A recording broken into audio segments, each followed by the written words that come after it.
할렐루야, 기리의 말씀에 오신 여러분 사랑하고 축복합니다. 오늘 말씀은 로마서 9장 1에서 13절입니다.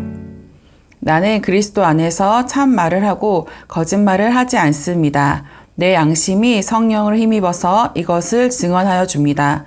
나에게는 큰 슬픔이 있고 내 마음에는 끊임없는 고통이 있습니다. 나는 육신으로 내 동족인 내 결례를 위하는 일이며 내가 저주를 받아서 그리스도에게서 끊어질지라도 달게 받겠습니다. 아멘. 사랑하는 여러분, 오늘 본문은 바울의 고백으로 시작합니다. 내 마음에 큰 근심이 있고 그치지 않는 고통이 있다.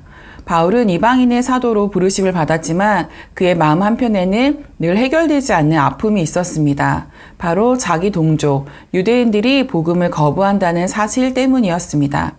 바울은 그 마음을 이렇게까지 표현합니다. 나 자신이 저주를 받아 그리스도에게서 끊어질지라도 내 동족이 구원받을 수 있다면 그렇게 되기를 원합니다. 얼마나 절절한 고백인가요? 이건 단순한 민족적 애정이나 동정심이 아닙니다. 그들의 구원을 위해 자기 자신마저 포기할 수 있다는 끊어지지 않는 사랑의 표현입니다. 이 모습은 출애굽기의 모세를 떠올리게 합니다. 이스라엘 백성이 금송아지를 만들고 하나님을 배반했을 때 모세는 하나님 앞에 엎드려 이렇게 기도했습니다. 그들의 죄를 사하여 주옵소서. 그렇지 않으시려거든 원하건대 주께서 기록하신 책에서 내 이름을 지워버려 주옵소서. 바울의 고백과 너무나 닮아 있죠. 하나님의 백성을 향한 중보자의 마음입니다. 그리고 이 사랑은 예수님을 통해 완성되었습니다. 예수님은 우리를 구원하시기 위해 실제로 자기 목숨을 내어주셨습니다.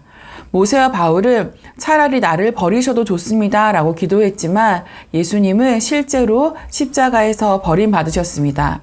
그것이 우리를 향한 하나님의 사랑입니다. 여러분, 진정한 사랑이 무엇일까요? 사랑은 단순한 감정의 표현을 넘어섭니다. 진정한 사랑은 내 것을 포기해서라도 상대에게 가장 좋은 것을 주려는 마음입니다. 바울은 자기 민족을 향해 그 마음을 품었고 예수님은 십자가에서 그 사랑을 완전히 이루셨습니다. 그렇다면 오늘 우리가 누군가에게 줄 수 있는 가장 귀한 선물은 무엇일까요? 바로 구원의 복음입니다.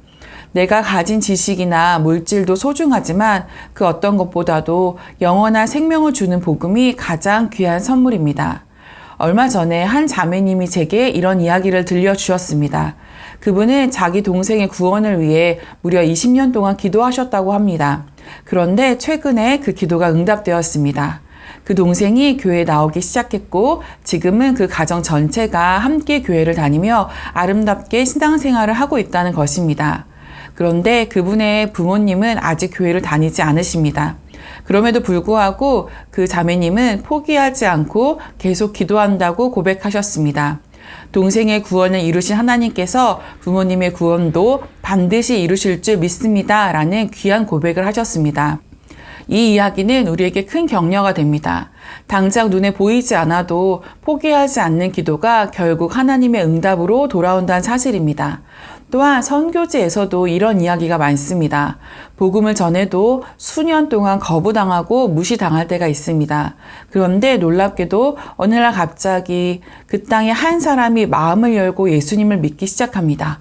그리고 그 한 사람이 작은 불씨가 되어 공동체 전체가 변화되기도 하죠. 눈에 보이지 않는 시간 동안 하나님은 조용히 역사하고 계셨던 것입니다. 그래서 선교사님들은 기도는 결코 헛되지 않습니다. 하나님은 반드시 일하십니다. 이렇게 고백합니다. 무엇보다 우리가 간구하는 그 대상을 하나님께서 더 간절한 마음으로 그들을 바라보고 계십니다. 잃어버린 자를 찾으시는 하나님의 마음은 바울의 눈물보다 깊고 우리의 기도보다 크십니다. 우리가 믿지 않는 가족과 이웃을 위해 포기하지 않고 기도하는 것은 바로 그 하나님의 마음을 닮아가는 것입니다. 하나님께서 그 모습을 기뻐하시고 사용하실 것입니다. 혹시 지금까지 기도해 왔지만 변화가 없는 것 같습니까? 눈에 희망이 보이지 않아 지치십니까? 그러나 기억하십시오. 이스라엘이 복음을 거부했어도 하나님의 약속은 실패하지 않았습니다. 사람의 거절로 하나님의 계획이 무너지지 않습니다. 구원은 우리의 행위가 아니라 하나님의 부르심으로 이루어집니다. 하나님의 때와 방법에 따라 반드시 성취됩니다. 사랑하는 여러분, 끊어지지 않는 사랑은 포기하지 않는 기도로 이어집니다. 바울이 그랬듯이, 모세가 그랬듯이 예수님이 보여주신 것처럼 우리도 사랑하기 때문에 기도합니다. 당장은 응답이 보이지 않아도 기도가 메아리처럼 돌아오는 것 같아도 하나님의 약속은 실패하지 않습니다. 하나님의 때에 반드시 구원의 역사를 이루실 것입니다. 그러니 오늘도 포기하지 마십시오.